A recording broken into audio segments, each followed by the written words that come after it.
జనాభా పెంచాలనే చంద్రబాబు నిర్ణయాలు ఫలిస్తాయా? అందుకు అనుగుణంగా చంద్రబాబు నిర్ణయాలు తీసుకుంటున్నారా లేక మొక్కుబడి నిర్ణయాలకే పరిమితం అవుతారా? దేశంలో జనాభా ఎక్కువగా ఉన్నప్పటికీ యువత చాలా తక్కువగా ఉన్నదని, అందువల్ల ఉత్పాదకత తగ్గుతుందని, యువతరం అత్యధికంగా ఉండాల్సిన అవసరం ఉన్నదని, చైనా, జపాన్లో ఎక్కువ మంది పిల్లలను కనడాన్ని ఇప్పుడు ప్రోత్సహిస్తున్న పరిస్థితికి రాకముందే మనం మేలుకోవాలని చంద్రబాబు అంటున్నారు. అందువల్ల జననాల రేటు పెరగడం ఒక్కటే మార్గమని, మన దేశం నుంచి కోట్ల మందిని విదేశాల్లో ఉద్యోగాలకు అందించే పరిస్థితి రావాలని చెబుతున్నారు.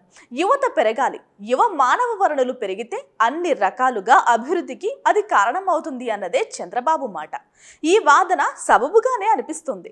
తాను నమ్మిన ఈ వాదన కోసం చంద్రబాబు చేస్తున్న కాంట్రిబ్యూషన్ ఏంటి? తాను ముఖ్యమంత్రిగా ఉన్న రాష్ట్రంలో ఈ జననాల రేటును పెంచడానికి ఆయన ఏం చేయబోతున్నారు? ఇలాంటి ప్రశ్నలు వేసుకున్నప్పుడు మాత్రం అంత గొప్ప సమాధానాలు మాత్రం దొరకడం లేదు.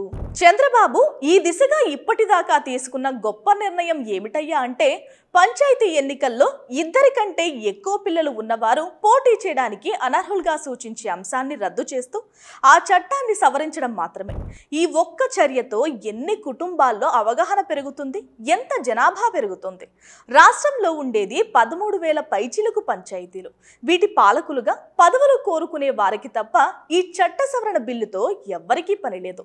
నిజానికి ముగ్గురున్నా కూడా అర్హులే అనడం తప్ప, ఒకరో ఇద్దరు ఉంటే అనర్హులని ఈ సవరణ కూడా చెప్పడం లేదు. ఇలాంటి చట్ట సవరణ వల్ల సాధించేది ఏమీ ఉండదు. మహా అయితే ఓ 50,000 కుటుంబాల్లో కొంత అవగాహన మాత్రమే.